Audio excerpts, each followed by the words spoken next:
오늘 함께 보실 하나님의 말씀은 예레미야 31장 13절 말씀입니다.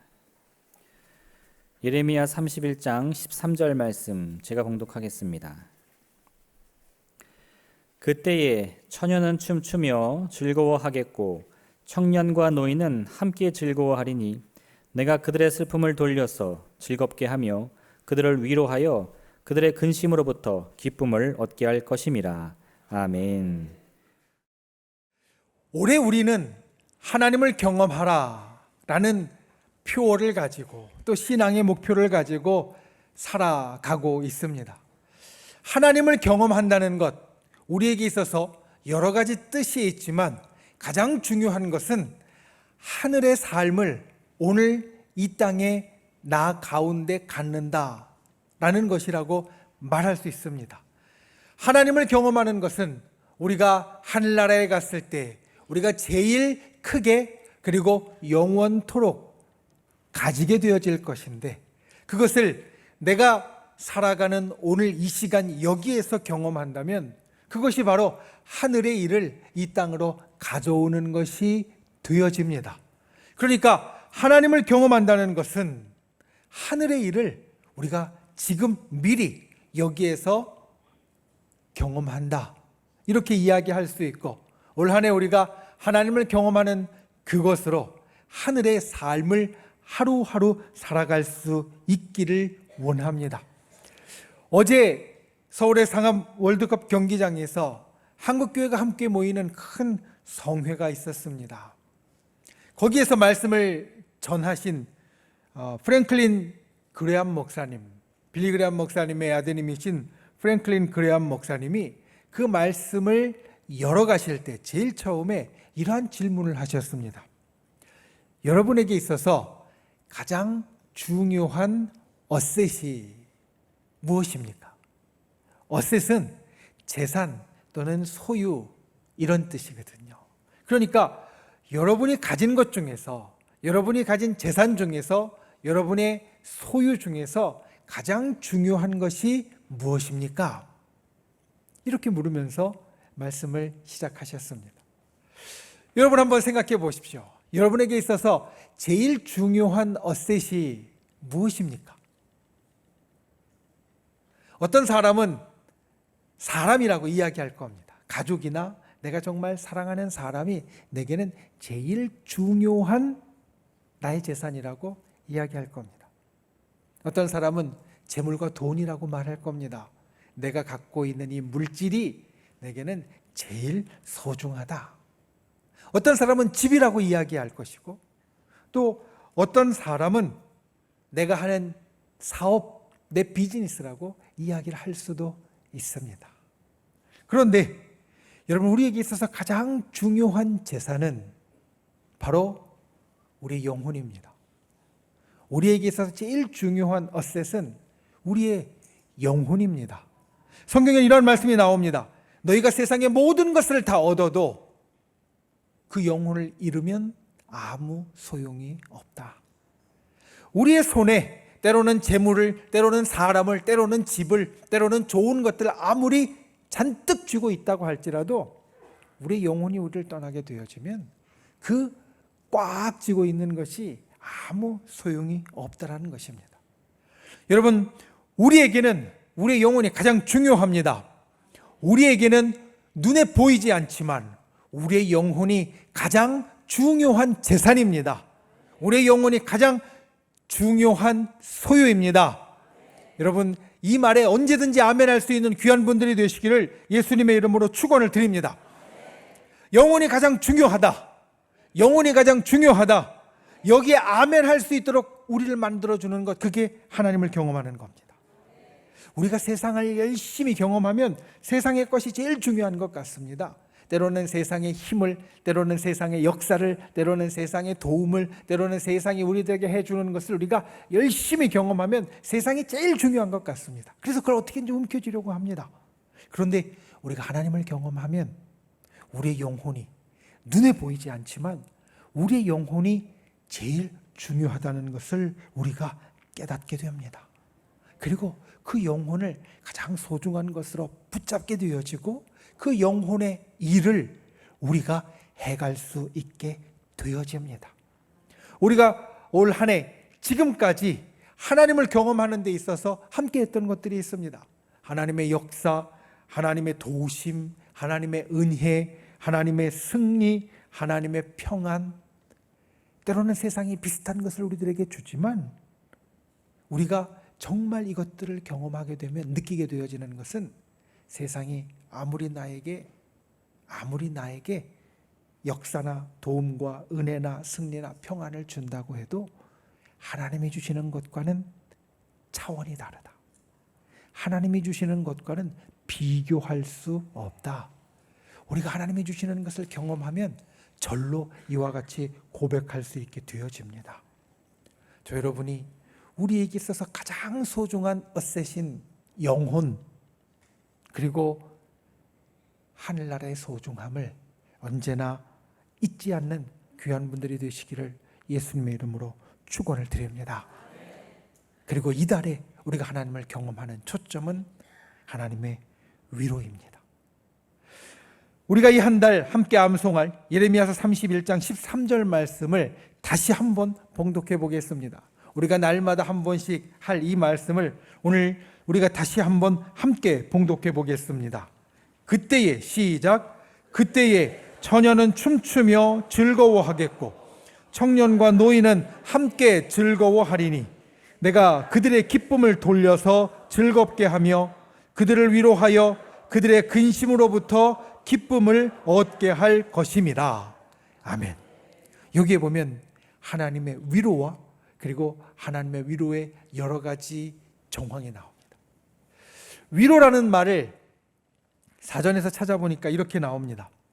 따뜻한 말이나 행동으로 괴로움을 덜어주거나 슬픔을 달래주는 것. 그러니까 위로라는 것은 우리가 좀 풀어서 이야기를 하면 따뜻한 말 또는 따뜻한 행동으로 상대방의 괴로움을 좀 덜어주고 상대방의 슬픔을 달래주는 것이라는 겁니다. 그러니까 이 위로는 항상 짝이 되는 것이 있습니다. 위로는 따로 위로만 존재하는 것이 아니라 위로의 전에 무엇이 있냐면 슬픔이 있고 괴로움이 있습니다. 이게 위로의 특징입니다. 위로는 슬픔을 달래주고 괴로움을 덜어주는 거니까 위로에는 그 전제로서 슬픔이라는 것이 있고 괴로움이라는 것이 있습니다. 나는 인생 가운데 슬픔을 경험한 적이 한 번도 없어. 나는 인생 가운데 괴로움을 경험한 적이 한 번도 없어. 이렇게 말할 수 있는 분 있으십니까? 없을 겁니다. 우리 모든 인생은 이 땅을 살면서 슬픔과 괴로움을 겪게 됩니다. 예수님 당시에도 그랬습니다. 여러분, 예수님 당시에 예수님 곁으로 찾아온 사람들, 우리가 그 면면을 살펴보면 어떤 사람은 소경이었고 어떤 사람은 안진뱅이였고 어떤 사람은 혈루병자였고 어떤 사람은 중풍병자였고 어떤 사람은 아들을 먼저 떠나보낸 과부였고 어떤 사람은 딸이 아파서 죽어가는 사람이었고 또 어떤 사람은 장모가 아픈 사람도 있었습니다. 예수님 당시에도 예수님 주위에 찾아왔던 사람들이 어떤 사람이냐? 슬픔과 괴로움에 힘들어하는 사람들이었다는 겁니다. 여러분, 슬픔과 괴로움은 사실 우리 모두의 일입니다. 조금 전에 말씀드린 것처럼 나는 이제까지 살면서 앞으로도 살면서 슬픔을 겪지 않았고 슬픔을 겪지 않을 것이다. 괴로움을 겪지 않았고 괴로움을 겪지 않을 것이다. 이야기할 수 있는 인생은 이 땅에 한 사람도 없습니다. 모두에게 슬픔과 괴로움이 있습니다. 그러니까 중요한 것은 모두에게 슬픔과 괴로움이 있다면 모두에게 위로가 있다는 것입니다. 위로의 전제가 슬픔과 괴로움이니까 그 전제가 되는 슬픔과 괴로움이 모두에게 있다면 그 슬픔과 괴로움의 다음 단계인 위로가 우리 모두에게 있다. 우리 모두의 일이다. 오늘 말씀을 통하여서 이 하나님의 위로를 우리가 알게 되어지고 우리 가슴에 품게 되어지고 또 우리의 삶을 통하여서 나타나는 귀한 역사가 있기를 예수님의 이름으로 축원을 드립니다. 첫 번째, 하나님의 위로가 반드시 임합니다. 오늘 말씀 가운데 우리가 기억해야 될 것은 하나님의 위로가 우리의 인생 가운데 반드시 임합니다. 오늘 말씀의 처음은 그때에 라는 단어로 시작합니다. 그때에. 성경에 많이 나오는 단어입니다. 성경에 나오는 그때에는 사실 좀 심각한 시간입니다. 보통 성경에 그때라는 말이 나올 때 가장 많이 가리키는 때는 언제냐? 세상의 종말입니다. 마지막 때. 심각한 시간입니다. 사실 우리는 날마다 마지막 때를 향하여서 나아가고 있습니다. 세상의 과학자들이, 학자들이 지구 종말 시계라는 것을 계산을 합니다. 그래서 매년 지금 이 지구에 사는 우리 인류라는 문명이 몇 시를 지나고 있는지를 이야기를 합니다. 자정 12시면 세상이 끝나는 것인데 지금 올해 과학자들이 산정한 시간이 몇 시냐? 11시 58분 30초입니다. 멸망까지 90초, 1분 30초 남았다라고 말합니다. 이 시계가 2018년, 2019년에는 11시 58분이었습니다. 2020년, 2021년에는 11시 58분 20초였습니다. 20초를 당기면서 과학자들이 이렇게 이야기했습니다. 지구가 겪고 있는 이 기후변화와 또 2000년에 생긴 이 코로나 전염병으로 인하여서 시간이 20초 당겨졌다. 그리고 작년, 올해 10초를 당기면서 한 얘기가 이것입니다.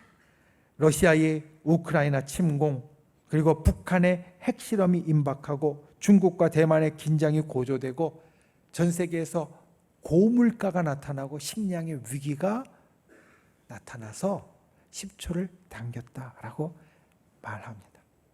심각한 것은 이제까지 오랜 시간 과학자들이 이 지구 종말 시계의 시간을 발표했는데 올해 발표한 시간이 이제까지 역대 가장 자정에 근접한 시간이라는 겁니다.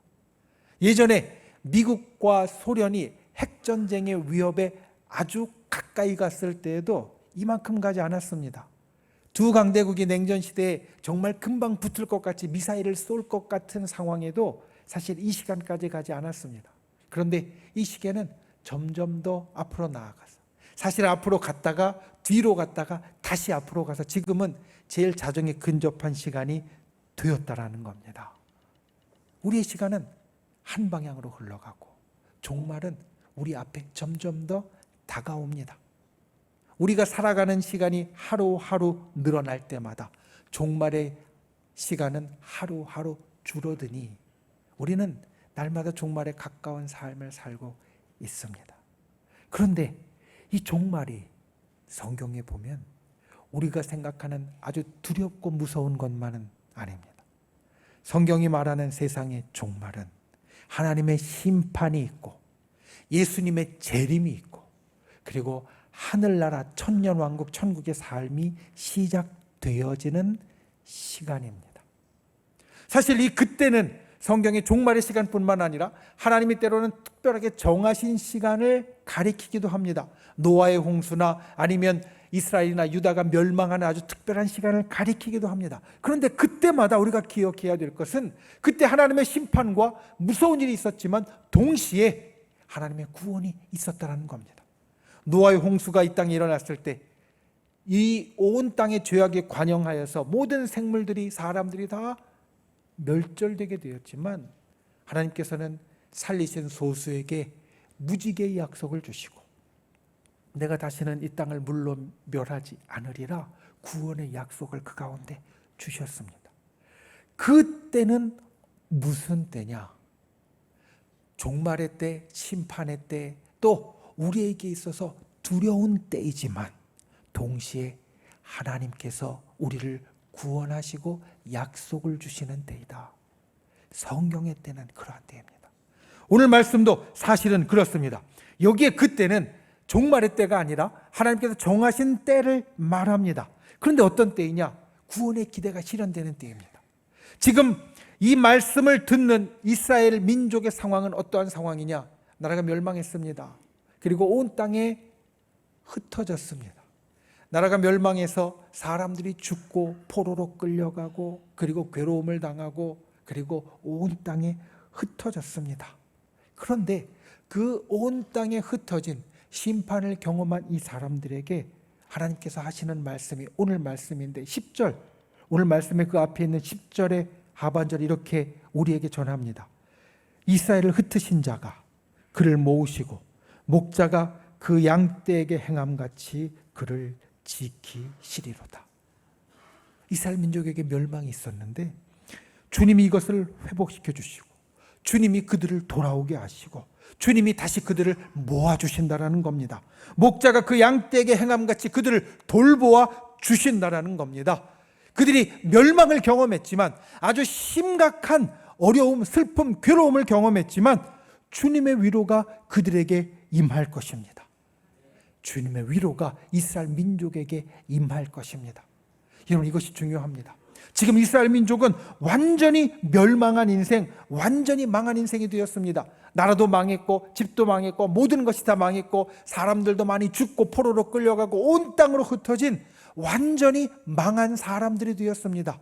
그런데 그들에게 주님의 위로가 있다라고 말씀하십니다. 지금 이 자리에 있는 우리들 가운데 슬프고 괴로움을 당하는 사람도 있을 겁니다. 그런데 우리의 슬픔이, 우리의 괴로움이 아무리 크다고 해도 이때 당시 이스라엘 민족만큼은 아닙니다. 지금 여기에 있는 우리들 가운데 여기에 나오는 이스라엘 백성처럼 완전히 망한 사람은 사실 거의 없을 겁니다. 그래도 뭔가 조금은 남아있지 완전히 망하고 죽고 흩어지고 다 끝났다라고 여겨지는 사람은 거의 없을 겁니다. 완전히 망한 이스라엘에게 주님의 위로가 임합니다. 완전히 망하지 않은 우리에게는 주님의 위로가 더 크게 임합니다. 여러분, 우리 인생에 이와 같이 주님의 위로에 소망이 있다는 것을 기억하는 분들이 되시기를 바랍니다. 주님이 우리의 슬픔을 돌리십니다. 그리고 우리의 삶에 주의 음성으로 위로해 주십니다. 주님은 우리에게 말씀하십니다. 힘들지? 내가 너의 슬픔을 돌려줄게. 내가 너를 위로해 줄게. 내가 너의 근심을 기쁨으로 바꾸어 줄게. 주님께서 우리의 슬픔과 괴로움 가운데 이와 같이 말씀하심을 우리가 잊지 않기를 원합니다. 우리가 주님 앞에 나와서 때로는 너무나 힘들고 어려워서 눈 감고 아무 말 못하고 눈물 줄줄 흘릴 때에도 주님은 그때 우리를 다독여 주십니다. 힘들지? 괜찮아. 내가 너를 위로해 주고 너의 슬픔을 기쁨으로, 근심을 즐거움으로 바꾸어 줄게. 완전히 망한 이스라엘에게 이와 같이 위로하신 주님의 음성이 오늘 저와 여러분의 가슴에도 똑같이 울리고 있음을 기억하는 분들이 되십시오. 오늘 예배하는 우리 모두에게 오늘 약속의 말씀과 같은 주님의 위로가 임하시기를 주님의 이름으로 축원을 드립니다.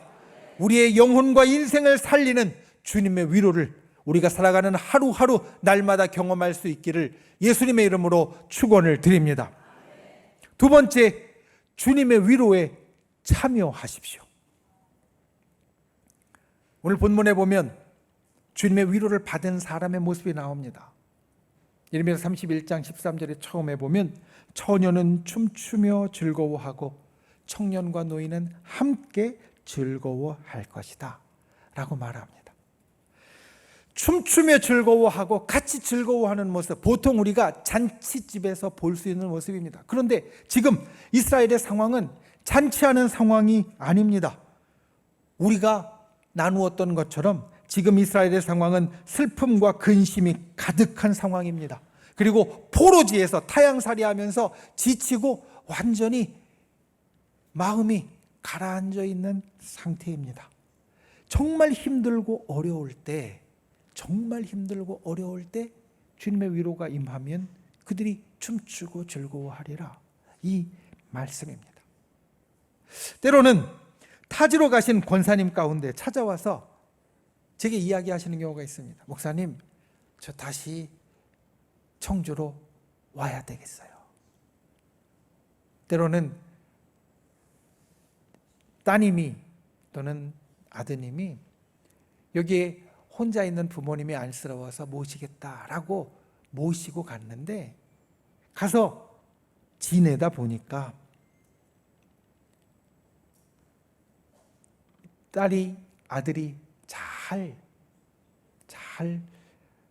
섬겨주고 또 함께 사는 것은 참 좋은데 이제까지 평생 여기에 살면서 같이 있던 친구도 거기 가니까 없어지고 또 어디 가면 뭐를 사야 되는지 잘 아는 시장이나 마트도 가면 낯설고 그리고 무엇보다 교회에 가서 예배는 딸이랑 아들이랑 예배 잘 드리는데 왠지 계속 남의 교회 온 것 같고 타지에가 있으니까 아무리 시간을 보내도 적응도 안 되고 친해지지 않아서 다시 돌아오고 싶어요. 이런 이야기를 하는 분들이 있습니다. 그 마음이 충분히 이해가 됩니다. 여기에서 70, 80 평생을 살면서 친구도 익숙한 곳도 그리고 즐거운 것도 다 여기에 있는데 자녀가 참 나를 잘 공경해 주는 것은 고맙기는 하지만 그 낯선 타지에 가서 힘들고 어려운 것 충분히 이해할 만합니다. 그런데 한국 안에서도 같은 나라 안에서도 타지에 가 있으면 마음이 참 그렇게 잘 안 잡히고 힘든데 지금 이스라엘은 어떻습니까? 먼 타국에 그것도 그냥 이사 가는 것이 아니라 포로로 끌려가서 거기에서 몇십 년 동안 그냥 억눌려서 살고 있는 상황이니 이들이 힘든 것은 우리가 보통 이사해서 힘든 것과는 비교할 수 없이 힘들었을 것입니다. 그런데 그들이 춤추며 즐거워합니다. 왜? 그들에게 주님의 위로가 임하였기 때문입니다. 여러분, 우리의 슬픔과 괴로움 가운데 주님의 위로가 임하였을 때 우리가 그것을 춤추며 즐겁게 나타낼 수 있는 분들이 되시기를 바랍니다. 주님의 위로를 우리 가슴마다 담고 우리가 겉으로 드러낼 수 있는 분들이 되시기를 바랍니다. 우리에게도 주님의 위로가 있으면 우리의 삶이 춤추며 즐거운 것으로 바뀔 줄 믿습니다. 그리고 또 하나의 모습이 있습니다. 그것은 주님의 위로가 내게 임했을 때 내가 춤추며 즐거워하는데 오늘 말씀해 보면 위로가 임한 사람들의 모습을 어떻게 이야기하느냐? 함께 즐거워한다. 청년과 노인이 함께 즐거워한다. 이렇게 말합니다. 주님의 위로를 경험한 사람은 그 주님의 위로를 함께 나누는 것, 이것이 오늘 말씀 가운데 우리에게 전해주는 위로의 또 하나의 모습입니다. 우리가 슬프고 괴로웠다가 즐겁고 기쁨으로 바뀌는 그 중심에 하나님의 위로가 있는 것, 그것이 맞지만 또한 그것을 우리에게 더해주는 것은 우리의 슬픔과 괴로움을 더욱더 즐겁고 기쁘게 더해주는 것은 우리가 함께 나누는 위로가 그것을 만들어 낸다라는 겁니다. 초대교회 성도들은 이것을 아주 잘 알고 있었습니다. 초대교회 성도들의 상황은 참 좋지 못했습니다. 감옥에 갇히고 고문을 당하고 순교를 당하고 기근으로 어려움을 당하고 때로는 햇빛을 보지 못하는 땅속으로 들어가서 살 수밖에 없는 상황이었습니다. 그런데 그들이 그렇게 슬프고 괴로울 때 그들을 위로해 주었던 것, 주님이 위로해 주었지만 또한 같은 성도들이 함께 위로해 주었습니다. 감옥에 갔다 나올 때 위로하고 맞아주었고 땅속에 들어가서도 햇볕을 보지 못하는 그 어두컴컴한 곳에서 서로 위로해 주면서 그들이 슬픔과 괴로움을 기쁨과 즐거움으로 바꾸어 갔다라는 겁니다. 우리가 하나님의 위로를 경험하는 주님의 자녀로서 꼭 기억하고 꼭 가져야 할 것, 다른 사람을 위로하는 일에 함께 참여하는 자가 되어야만 합니다. 여러분, 목사님도 위로가 필요합니다. 목사님도 위로가 필요합니다. 항상 앞에서 꼿꼿하게 항상 웃으면서 있으니까 우리 목사님은 언제나 괜찮아 싶지만 목사님도 위로가 필요합니다. 지난 주간에 부흥회와 같이 하나님 앞에 같이 뜨겁게 기도하며 영혼의 위로가 필요하고 성도님들이 제게 건네주시는 말로 사랑으로 마음의 위로가 필요하고 또 때로는 손잡고 함께 있는 것으로 따뜻하게 전해지는 위로가 필요합니다. 하물며 목사님이 그럴진데 우리 모두는 사실 말할 필요가 없습니다. 우리 모두에게 이와 같은 위로가 필요합니다. 우리가 주님의 위로를 받았으니 우리가 할 수 있는 것은 내가 받은 위로를 내 옆에 있는 나의 이웃에게, 나의 믿음의 가족들에게, 때로는 육신의 가족이나 친지들에게 나누어 주는 것이 있어야 된다는 겁니다. 예수님을 닮은 모습이 여러 가지가 있지만 바로 이것이 예수님을 닮은 모습입니다. 여러분, 예수님이 우리를 위로해 주신 것처럼 우리가 다른 사람을 위로해 줄 때 그 속에 내가 예수님의 모습을 갖게 되어지고 내가 예수님의 말씀대로 살아가는 사람이 되어집니다. 때론 이와 같이 우리가 반문할 수 있습니다. 목사님, 내가 열심히 위로했는데요, 내가 열심히 위로한다고 말해주고 또 열심히 무언가 해주었는데 그 사람은 끝까지 서운하다고 이야기하더라고요. 때로 그럴 때가 있습니다. 한 정신과 전문의가 쓴 글에 보니까 위로의 정도는, 그러니까 위로를 받는 사람이 느끼는 위로의 정도는 내가 쏟는 감정 에너지에 비례한다, 이렇게 이야기를 합니다. 무슨 말이냐면 우리가 위로한다는 것은 내가 내 마음으로, 내 감정으로 그 사람에게 보여주는 것인데, 그런데 우리 감정에도 에너지가 있는데 그 에너지를 열심히 쏟아서 위로해 주는 것과 그 에너지를 별로 쏟지 않고 위로해 주는 것은 분명하게 차이가 있다는 겁니다. 아무리 내가 그 말을 들어주는 것 같고 여러 이야기를 해주는 것 같아도 내가 마음으로 힘을 써서 그 사람을 위로해 주지 않으면 그 사람은 그게 진짜 위로라고 느끼기가 어렵다. 그런데 때로는 아무 말도 안 하고 있어도, 그냥 앞에 가만히 그 얘기를 듣고만 있어도 내 마음에서 힘을 열심히 쓰고 짜내서 내 감정 에너지를 열심히 짜내서 그와 함께 해주면 아무 말도 안 했는데 그가 고맙다고 이야기하게 된다는 겁니다. 여러분, 예수님은 예수님의 에너지를 다 쏟아서 우리를 위로해 주셨습니다. 우리가 이걸 기억해야 됩니다. 예수님이 이 땅에 오셔서 우리와 똑같이 배고프고 목마르고 고난당하고 죽음을 경험하면서 내가 이걸 겪어봤으니까 알아. 힘들지? 어렵지? 우리를 이렇게 위로해 주셨다는 겁니다. 예수님의 모든 에너지를 쏟아서 우리를 위로해 주셨습니다.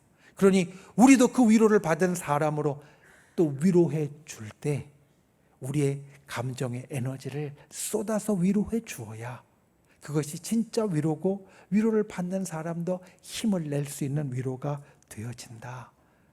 저 여러분이 이같이 예수님처럼 위로할 수 있는 분들이 되시기를 바랍니다. 주님의 위로가 우리에게 임하면 기뻐하고 즐거워하십시오. 그리고 나서 함께 나누십시오. 내가 기뻐하고 즐거워하는 것을 나 혼자만 담고 끝나는 것이 아니라 함께 위로하고 함께 기뻐하고 함께 즐거워하는 분들이 되시기를 바랍니다. 주님이 함께하도록 만들어주신 우리 공동체 안에서, 가족과 교회와 때로는 구역과 기관의 그 공동체 안에서 우리가 서로 위로함으로 예수님을 닮아가고, 그리고 우리에게서 더 큰 즐거움과 기쁨의 역사가 나타날 수 있기를 예수님의 이름으로 축원을 드립니다. 말씀을 맺습니다. 위로는 우리 모두에게 필요합니다. 우리 모두가 이 땅을 살면서 슬픔과 괴로움을 다 당하니 우리에게는 모두가 위로가 필요합니다. 주님이 그것을 아십니다. 그래서 주님이 우리를 위로해 주십니다. 힘들지? 괜찮아. 내가 너의 슬픔을 돌려줄게. 내가 네 근심을 기쁨으로 바꾸어 줄게. 주님이 우리를 위로해 주시는 이 음성을 우리가 슬프고 괴로울 때마다 듣는 분들, 우리 영혼 가운데 그 음성이 들리는 분들이 되시기를 예수님의 이름으로 축원을 드립니다. 그리고 두 번째로, 내가 그 음성을 들었을 때, 내가 위로받고 힘날 때 그것이 내게 기쁨과 즐거움을 줄 뿐 아니라 내가 그 위로를 함께 나누는 분들이 되시기를 바랍니다. 오늘 말씀에 청년과 노인이 함께 즐거워한다는 이 말씀을 기억하고 우리가 예수님의 위로를 서로 나누는, 그래서 그들의 기쁨을 더 크게 해줄 수 있는 주님을 닮은 귀한 분들이 되실 수 있기를 예수님의 이름으로 축원을 드립니다. 우리가 이 한 달 주님의 위로로 우리의 삶이 슬픔에서 괴로움에서 기쁨과 즐거움으로 바뀌는 큰 역사가 일어나기를 주님의 이름으로 축원을 드립니다. 함께 기도하겠습니다. 이 시간 말씀을 생각하며 함께 기도하겠습니다. 주님, 우리가 주님의 위로가 있음을 꼭 기억하게 하여 주시옵소서. 특별히 인생이 슬프고 괴로운 순간에 그 주님의 위로를 보고 듣게 하여 주시옵소서. 기도하고 또한 주님의 위로를 받은 우리가 함께 위로하는 자 되게 해달라고, 위로를 서로 나눌 수 있는 자 되게 해달라고 이 시간 말씀을 생각하며 기도하겠습니다. 또한 우리의 믿음의 손을 우리 아픈 곳 위에, 병든 곳 위에, 또 우리의 소원을 담은 가슴에 얹고 주여, 이 시간 주님께서 놀라운 역사로 우리를 붙잡아 달라고 주여 세 번 간절히 부르신 후에 통성으로 함께 기도하겠습니다. 주여, 주여, 주여. 귀하신 아버지 하나님, 주께서 우리를 붙잡아 주시고 아버지 하나님 놀라우신 나라의 역사를 살펴주시니 감사를 드립니다. 주님의 위로가 우리 가운데 있습니다. 그 위로를 보는 자 되게 하여 주시옵소서. 그 위로를 느끼는 자 되게 하여 주시옵소서. 그 위로로 우리의 슬픔과 괴로움이 기쁨과 즐거움으로 바뀌는 자 되도록 주께서 우리를 도와주시옵소서. 이 시간 주님 앞에 간구합니다. 우리가 가진 이 위로를 함께 나눌 수 있는 자 되게 하여 주시옵소서. 예수님을 닮아 예수님처럼 위로가 필요한 모든 사람에게 나의 위로를 나눌 수 있는 자, 나의 위로를 그들에게 쏟을 수 있는 자 되어서 주께서 진실로 우리 가운데 주시는 즐거움과 기쁨을 날마다 도와는 우리 모두가 되도록 주여 함께하여 주시옵소서. 이 시간 믿음의 손을 얹고 간구하고 기대 응답하여 주시되 주님 앞에 나와 간구하는 그 백성들에게 아버지 하나님, 주님의 기적의 역사, 구원의 역사, 치유의 역사, 회복의 역사가 일어나게 하여 주시고 우리가 주님 앞에 진실로 하늘의 놀라운 기적을 경험할 수 있도록 주님 우리를 도와 주시옵소서. 참 좋으신 아버지 하나님, 우리가 하나님의 위로를 경험하기 원합니다. 우리의 슬픔과 괴로움 가운데 우리를 위로하시는 주님의 음성을 듣게 하여 주시고 우리를 위로하셔서 우리의 슬픔과 괴로움을 기쁨과 즐거움으로 바꾸시는 주의 역사를 품게 하여 주시옵소서. 그리고 우리가 위로받음으로 또 우리도 함께 서로 위로할 수 있는 자, 함께 즐거워하고 기뻐할 수 있는 자 되게 우리를 도와주시옵소서. 이 시간 믿음의 손을 얹고 간구합니다. 우리의 병든 곳 위에 얹었습니다. 약한 곳 위에 얹었습니다. 마음의 소원 가운데 얹었습니다.